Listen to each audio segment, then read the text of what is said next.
Bismillahirrahmanirrahim. Assalamualaikum warahmatullahi wabarakatuh. Yang saya hormati Bapak Ibu Tim Penilai Uji Kinerja PPG PAI dalam jabatan tahun 2023. Perkenalkan, nama saya Dwi Novianti SPDI, NIM 2321109963, Guru Pendidikan Agama Islam dan Budi Pekerti. Unit kerja SMP Negeri 1 Sebawi, Kecamatan Sebawi, Kabupaten Sambas, Kalimantan Barat. Sekaligus mahasiswa PPG dalam jabatan Kementerian Agama tahap 1 tahun 2023 LPTK IAIN Pontianak.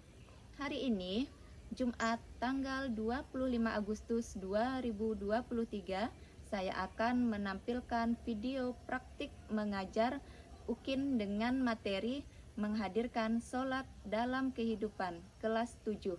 Selamat menyaksikan.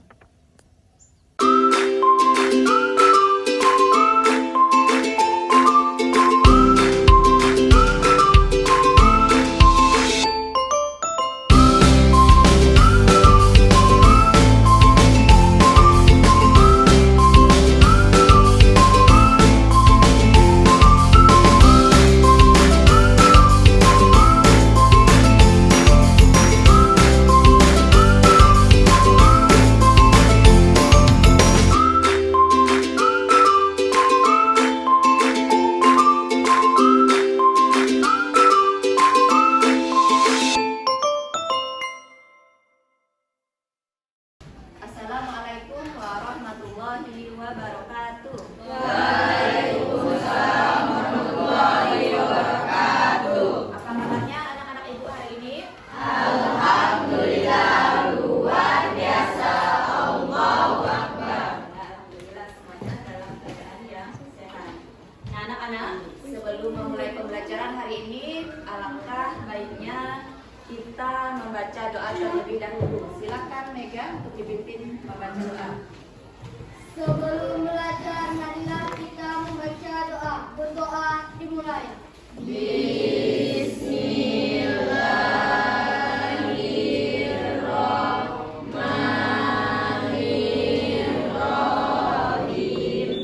Rabbi zidni ilma warzuqni fahma. Amin. Alhamdulillah kita sudah membuka pembelajaran kita hari ini dengan membaca doa. Nah semoga pembelajaran hari ini dilancarkan ya, serta diberikan manfaat oleh Allah Subhanahu wa taala. Amin ya rabbal alamin. Nah, hari ini siapa yang tidak masuk? Ada masuk. Kenapa kita alasannya? Sakit. Kemudian siapa lagi? Ya tinggal akta saja ya. Ini Bu. Nah, sekarang anak-anak kita lanjut dengan menyanyikan lagu Indonesia Raya. Silakan Arsi untuk memimpin teman-temannya dan yang lain silakan berdiri semuanya.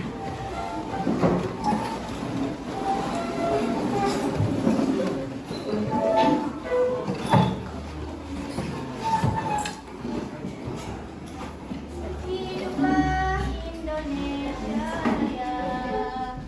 Indonesia tanah airku, tanah tumpah darahku. Di sanalah aku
untuk kalian. Nah, yaitu jangan berkecil hati dengan pencapaianmu hari ini. Karena sekecil apapun nilai yang kalian peroleh, tetaplah sesuatu yang berharga, ya. Nah, karena keberhasilan bukan tentang nilai saja, namun kemauan dan usaha yang disertai akhlak mulia adalah yang utama. Nah, artinya ya, kalau kalian mendapatkan nilai kecil, artinya belum mendapatkan nilai yang maksimal. Nah, itu jangan berkecil hati, ya. Jadi kalian harus tetap semangat untuk belajar, karena keberhasilan itu tidak hanya dilihat dari nilai, tapi dilihat dari bagaimana kalian berusaha memperoleh nilai tersebut, ya. Nah, kemudian juga harus disertai dengan akhlak mulia. Akhlak mulia itu contohnya adab terhadap guru, beradab terhadap orang tua, ya, dan beradab terhadap negara. Nah, ya, jadi bisa dimengerti anak-anak ya. Nah, jadi tetap semangat untuk belajar. Sekarang Ibu mau lihat mana semangatnya? Semangat, semangat, yes. Nah, anak-anak, topik pembelajaran kita hari ini adalah tentang sholat. Nah, adapun tujuan pembelajaran kita ada 3. Yang pertama, melalui model pembelajaran discovery learning, ya, Ibu mengharapkan kalian dapat atau kalian mampu menganalisis pengertian dari sholat. Kemudian yang kedua, melalui metode ataupun model discovery learning, ya, Ibu mengharapkan kalian mampu menganalisis tentang rukun sholat. Nah, kemudian yang ketiga, melalui model pembelajaran discovery learning, Ibu mengharapkan kalian dapat menganalisis syarat sholat. Nah, jadi bisa dipahami ya tujuan pembelajaran kita pada hari ini. Nah, anak-anak, ya, kita mereview pembelajaran minggu lalu. Mereview artinya kita mengingat kembali, mengulang kembali pembelajaran pada minggu lalu, yaitu tentang toharoh. Iya, tentang toharoh. Coba Davin, masih ingat pengertian dari toharoh? Toharoh adalah bersuci dari hadas dan najis. Ya, benar sekali. Jadi toharoh berarti bersuci dari hadas dan najis. Beri tepuk tangan kepada Davin.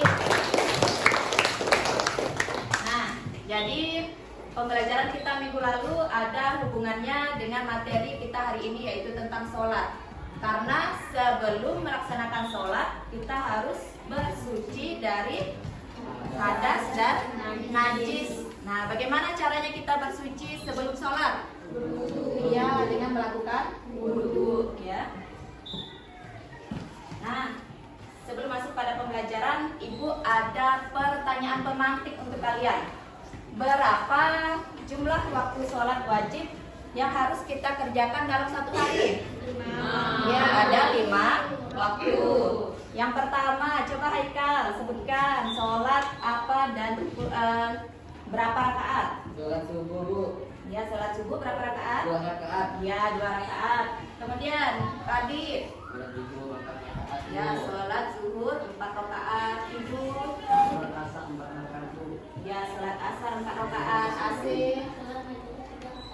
Sholat maghrib 3 rakaat. Dan yang terakhir, Mira. Ya, sholat isya sebanyak 4 rakaat.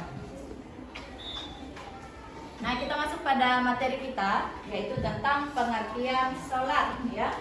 Nah, jadi pengertian sholat itu terbagi menjadi 2. Ada secara bahasa dan secara syara. Syara itu artinya istilah, ya.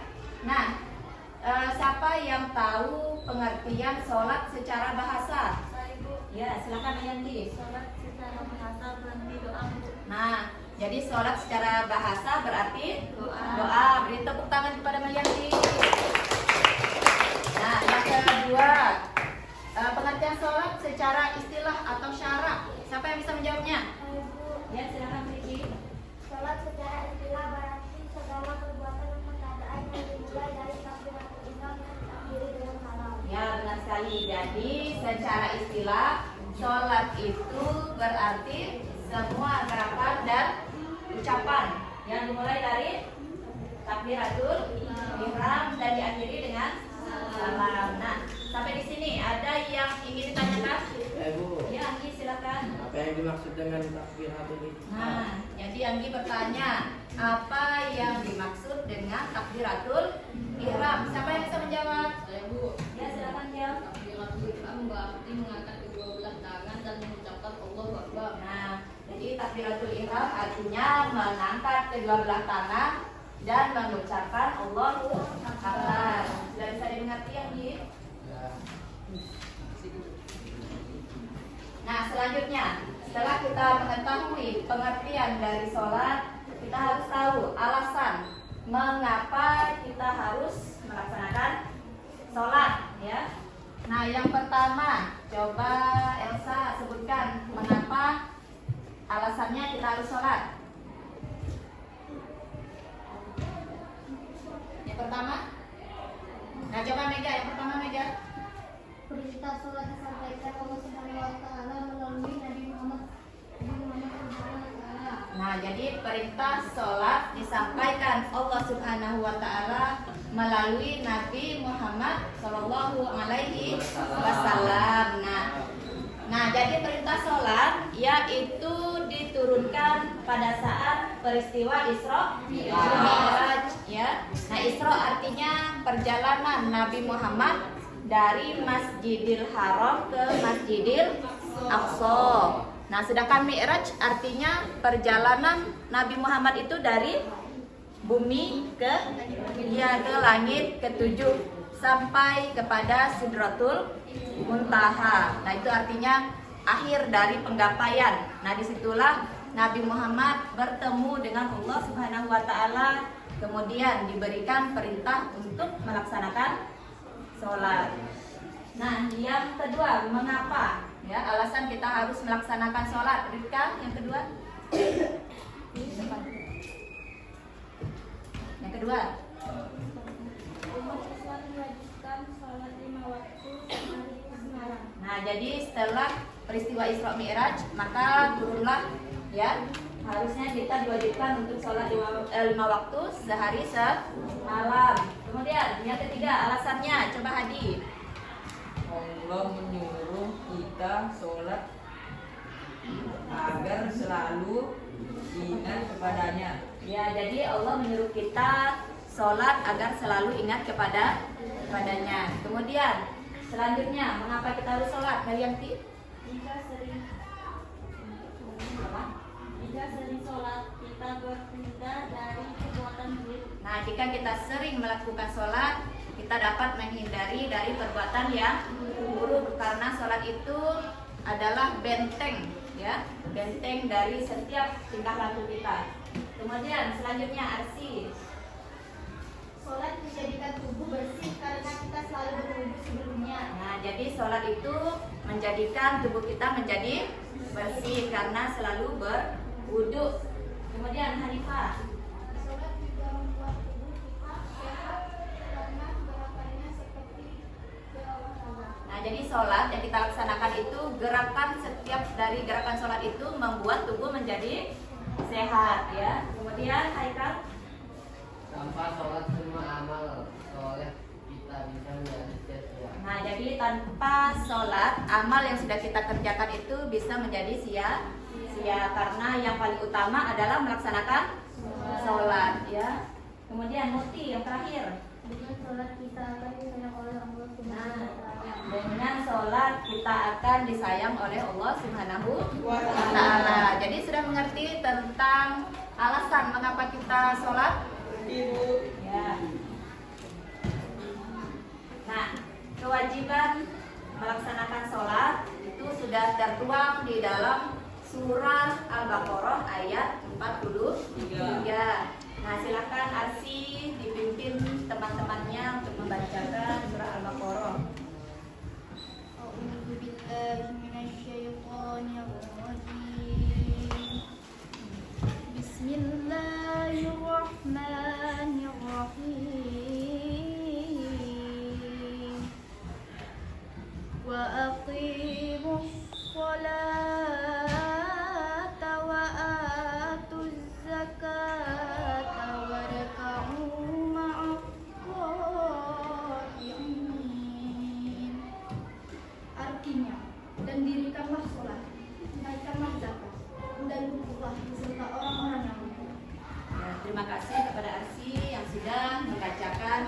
surah Al-Baqarah. Nah, di sini jelas sekali bahwa ya Allah telah memerintahkan kita untuk melaksanakan sholat. Nah ya, di dalam kandungan surah Al-Baqarah ayat 43 dikatakan bahwa dan laksanakanlah sholat.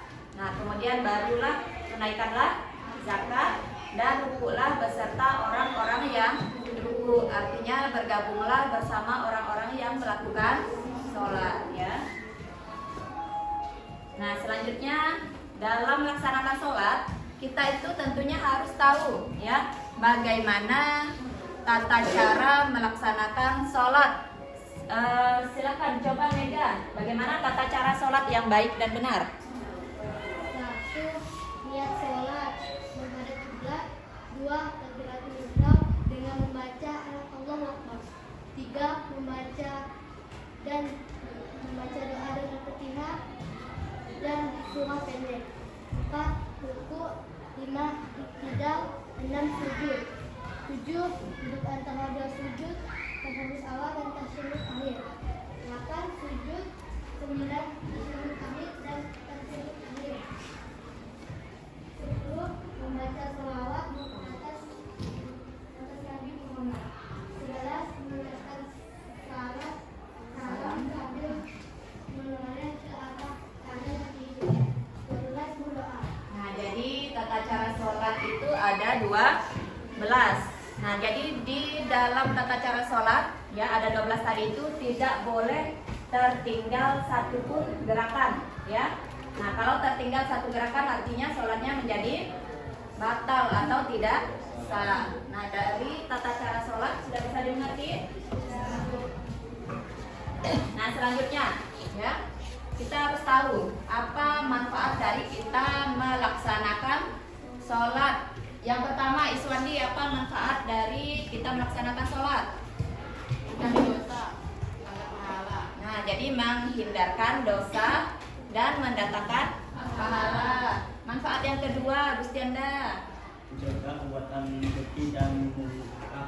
Nah, jadi mencegah perbuatan keji dan mungkar ya, karena sholat itu merupakan benteng kata ibu tadi ya. Nah, jadi dapat membentengi diri kita dari berbuat yang jahat, jadi berbuat yang dapat menimbulkan dosa. Kemudian selanjutnya manfaat yang selanjutnya Tia, Membentuk pribadi disiplin, sehat, jiwa raga. ya dapat membentuk pribadi disiplin, sehat jiwa dan raga ya. Nah membentuk pribadi disiplin artinya kalau kita sholat kita itu harus tepat waktu. Nah itu artinya disiplin waktu. Kemudian Rengko, menenangkan jiwa. Nah, jadi sholat itu dapat menenangkan jiwa. Kemudian Vira. Nah, jadi sholat itu merupakan bentuk ketaatan kita kepada Allah Subhanahu wa Ta'ala. Nah, bisa dimengerti manfaat dari sholat. Nah, setelah kita mempelajari pengertian sholat, kemudian alasan mengapa kita harus sholat, kemudian tata cara sholat dan manfaat sholat, kita harus tahu apa saja rukun-rukun yang ada di dalam sholat. Coba, Tia, sebutkan rukun-rukun yang ada di dalam sholat. Sholat adalah salah satu hal yang harus dilakukan agar sholatnya sah. Berikut rukun sholat yang wajib diketahui. 1. Niat. 2. Takbiratul ihram. 3. Berdiri tegak bagi yang mampu ketika sholat fardu, boleh sambil duduk atau berbaring bagi yang sedang sakit. 4. Membaca surat Al-Fatihah pada tiap-tiap rakaat. 5. Ruku dengan tumakninah. 6. Iktidal dengan tumakninah. 7. Sujud 2 kali dengan tumakninah. 8. Duduk antara 2 sujud dengan tumakninah. 9. Duduk tasyahud akhir dengan tumakninah. 10. Membaca tasyahud akhir. 11. Membaca shalawat Nabi pada tasyahud akhir. 12. Membaca salam. 13. Tertib berurutan mengerjakan rukun-rukun tersebut. Ya, silakan beri tepuk tangan kepada Tia. Nah, jadi ya rukun sholat ini yang harus kita laksanakan pada tata cara sholat. Jadi rukun itu tidak boleh tertinggal satu pun ya, agar sholat kita menjadi sah. Ya, karena kalau tertinggal salah satu rukun maka sholat kita bisa dikatakan batal. Nah selanjutnya kita kita masuk pada syarat-syarat sholat. Nah, syarat sholat itu ada dua. Ada syarat wajib sholat dan syarat sah sholat. Nah, coba Elsa sebutkan syarat wajib sholat.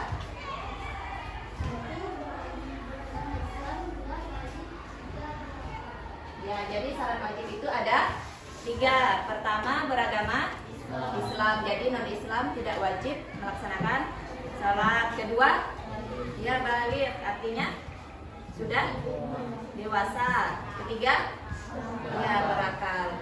Kemudian syarat sah sholat, coba Ibu. Syarat sah yaitu yang pertama, tahu waktu sholat sudah masuk. Yang kedua, suci dari hadas besar dan kecil. Yang ketiga, suci dari najis, badan, pakaian dan tempat. Dan keempat, menutup aurat. 5, menghadap ke kiblat.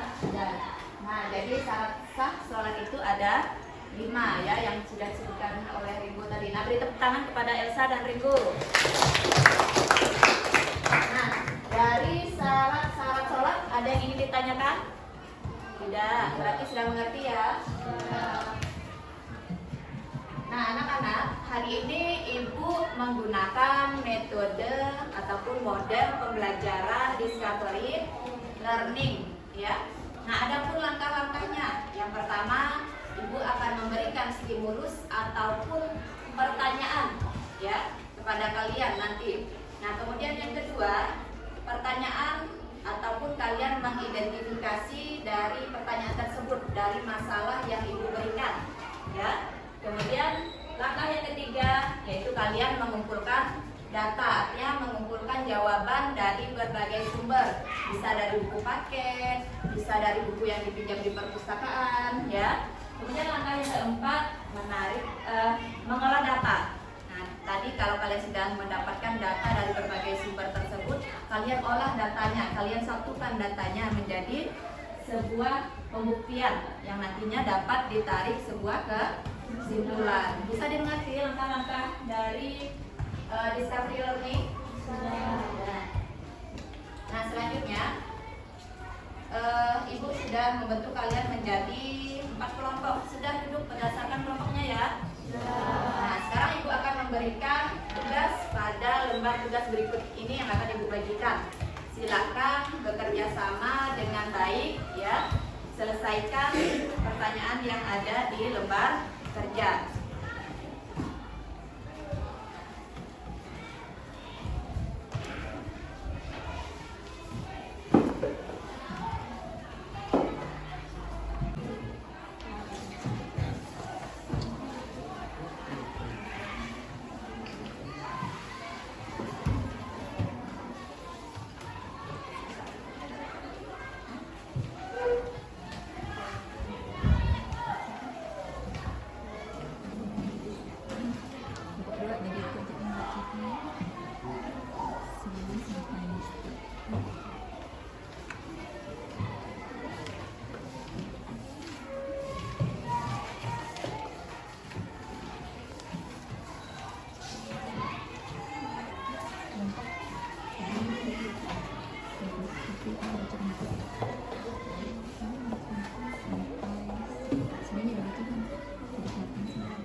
Sudah selesai mengerjakan tugasnya? Sudah. Nah, sekarang silakan perwakilan dari kelompok 1 untuk maju ke depan.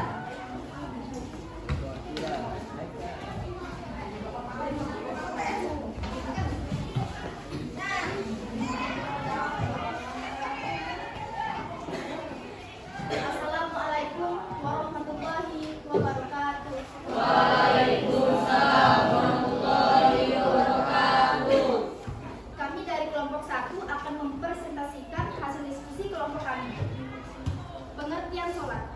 Pengertian sholat adalah doa, sedangkan secara istilah berarti semua gerakan dan ucapan yang diawali dengan takbiratul ihram dan diakhiri dengan salam. Syarat wajib sholat adalah beragama Islam, sedangkan yang bukan Islam tidak wajib sholat. Berakal, sedangkan orang gila tidak berkewajiban sholat, dan baligh, artinya telah sampai batas dewasa. Sedangkan syarat sah sholat adalah 1. Telah masuk waktu sholat, 2. Suci badan, pakaian dan tempat sholat dari segala najis, 3. Suci badan dari hadas besar dan hadas kecil serta dari najis, 4. Menutup aurat, dan 5. Menghadap kiblat yaitu Ka'bah. Sekian dari kelompok kami. Saya akhiri. Wassalamualaikum warahmatullahi wabarakatuh. Waalaikumsalam warahmatullahi wabarakatuh. Beri tepuk tangan kepada kelompok 1. Silakan kelompok 2 untuk mempresentasikan hasil diskusinya. Assalamualaikum warahmatullahi wabarakatuh. Waalaikumsalam warahmatullahi wabarakatuh. Kami dari kelompok 2 akan mempresentasikan hasil diskusi kelompok kami. Pengertian sholat adalah doa, sedangkan secara istilah berarti semua gerakan dan ucapan yang diawali dengan takbiratul ihram dan diakhiri dengan salam. Syarat wajib sholat adalah beragama Islam, berakal, dan baligh. Sedangkan syarat sah sholat adalah 1. Telah masuk waktu sholat, 2. Suci badan, pakaian, dan tempat dari segala najis, 3. Suci badan, 4. Menutup aurat, 5. Menghadap kiblat. Sekian dari kelompok kami. Wassalamualaikum warahmatullahi wabarakatuh. Waalaikumsalam warahmatullahi wabarakatuh. Kita sudah melihat ya hasil presentasi dari 4 kelompok, dari kelompok 1 sampai kelompok 4. Nah, kira-kira kelompok mana yang jawabannya paling benar dan paling lengkap? Kelompok 1. Nah, jadi yang mendapatkan nilai paling tinggi adalah kelompok 1. Beri tepuk tangan kepada mereka. Nah, sebagai penghargaan ya, walaupun kelompok 2, 3, dan 4 belum mendapatkan nilai yang maksimal, tetap akan Ibu berikan hadiah ya. Nah, silakan maju perwakilannya, kelompok 1, 2, 3, 4. Silakan maju ke depan.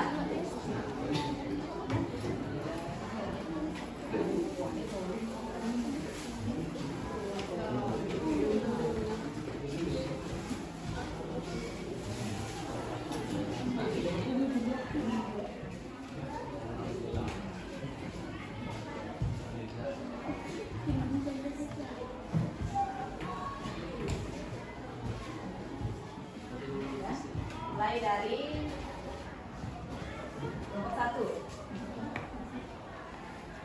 Ini hadiah untuk kelompok 1 yang sudah mendapatkan nilai tertinggi. Beri tepuk tangan kepada kelompok 1.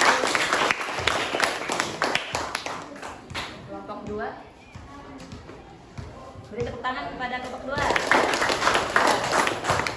Kelompok 3. Beri tepuk tangan kepada kelompok 3. Dan kelompok 4. Nah, beri tepuk tangan kepada kelompok 4. Nah, jadi walaupun nilainya belum maksimal, tetap belajar dengan tekun ya, tetap berusaha ya. Nah, silakan kembali ke tempat duduknya masing-masing.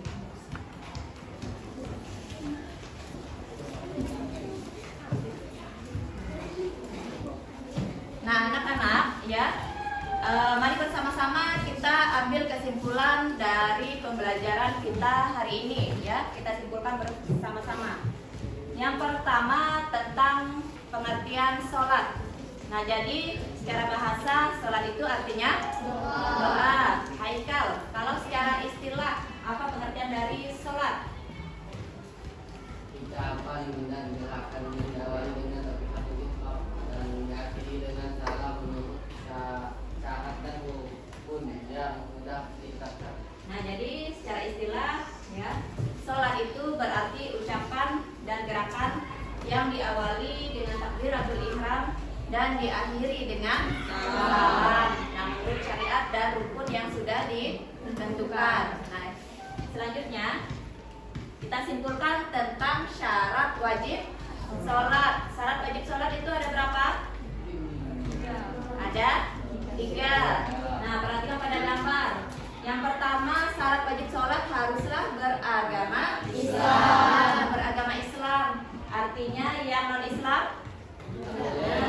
boleh ataupun tidak diwajibkan melaksanakan sholat. Kemudian yang kedua apa? Ya, manusia yang berakal. Manusia yang berakal ini artinya manusia yang masih bisa membedakan mana yang baik dan mana yang buruk. Nah, jadi bisa kemudian bisa mengetahui bagaimana tata cara melaksanakan sholat. Nah, sedangkan gambar di sampingnya, gambar apa itu? Balik. Hah? Ya, yang di samping manusia yang berakal. Oh, Itu iya. gambar orang yang sudah hilang akalnya, artinya orang gila. Nah, orang gila tersebut wajib tidak melaksanakan sholat karena dia sudah hilang akal. Kemudian syarat wajib yang ketiga, balik. Nah, ya balik itu apa artinya? David. Secara bahasa balik itu apa artinya? Ya, artinya yang artinya telah sampai, ya. Sedangkan secara istilah balik itu artinya telah sampai kedewasaan pada diri seseorang. Artinya kalau sudah dewasa, kalau laki-laki ditandai dengan apa? Sudah dewasa, sudah balik. Ya, ini basah. Kalau yang perempuan, ya menstruasi. Ya, artinya sudah diwajibkan untuk melaksanakan sholat. Selanjutnya kita simpulkan tentang syarat sah sholat. Ada berapa syarat sah sholat? 5. Yang pertama, Iswandi, apa Iswandi? Suci, badan, pakaian, dan tempat sholat. Iya, jadi syarat sah sholat itu harus suci badan, pakaian, serta tempat sholat. Syarat sah sholat yang kedua, silakan Priti. Bersuci dari hadas. Nah, yaitu bersuci dari hadas. Nah, hadas itu terbagi lagi menjadi 2. Ada hadas kecil dan hadas besar. Nah, hadas kecil ini contohnya misalnya buang air kecil, buang air besar, kemudian buang angin. Nah, ya cara bersucinya adalah cukup dengan berwudu, ya. Kemudian hadas besar. Nah, hadas besar ini contohnya kalau laki-laki itu mimpi basah, kalau perempuan menstruasi. Jadi cara mensucikannya tidak cukup dengan berwudu, tetapi harus dengan mandi wajib. Nah, yang syarat sah sholat yang ketiga, Mega. Tidak menutup aurat ketika sholat. Ya, menutup aurat ketika sholat. Yang keempat, David. Menghadap kiblat. Di mana arah kiblat umat muslim? Ya, di Ka'bah. Kemudian yang kelima, Haikal. Telah masuk waktu sholat. Ya, telah masuk waktu sholat. Waktu sholat itu ditandai dengan baru kumandangnya azan. Nah, pembelajaran kita hari ini sudah selesai, ya. Nah, apakah pembelajaran hari ini menyenangkan? Menyenangkan. Alhamdulillah bisa menyenangkan karena menggunakan metode sehingga kalian tidak bosan, ya.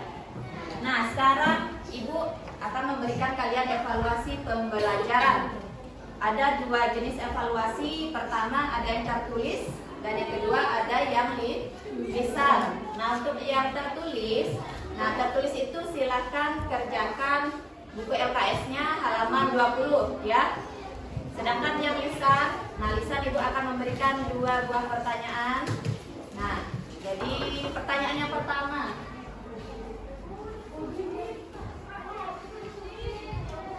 Pertanyaan yang pertama, ya, silakan Arsi bersiap untuk menjawabnya. Jelaskan pengertian dari sholat. Pengertian sholat secara bahasa berarti doa, sedangkan secara istilah berarti semua gerakan dan ucapan yang diawali dengan takbiratul ihram dan diakhiri dengan salam. Nah, jawaban yang diberikan Arsi tersebut benar atau salah? Benar. Nah, beri tepuk tangan kepada Arsi. Nah, yang selanjutnya pertanyaan kedua, Tea. Nah, Tea sebutkan syarat sah sholat. Syarat sah sholat adalah 1. Telah masuk waktu sholat, 2. Suci badan, pakaian, dan tempat sholat, 3. Suci dari hadas dan najis, 4. Menutup aurat, 5. Menghadap kiblat. Nah, jawaban dari Tea benar atau salah? Benar. Beri tepuk tangan kepada Tea. Nah, anak-anak, apakah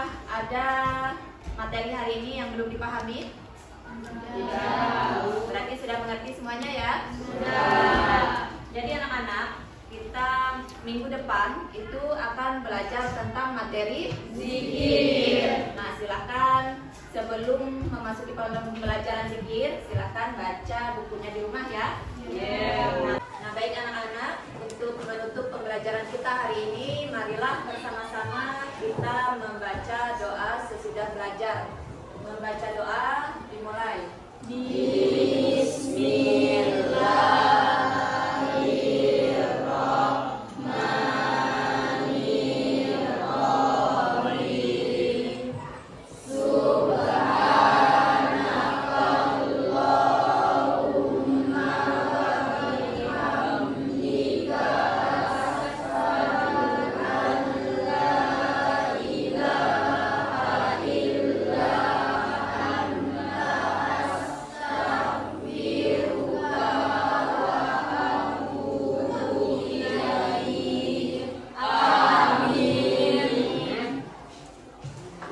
Baik anak-anak, Ibu cukupkan sekian ya.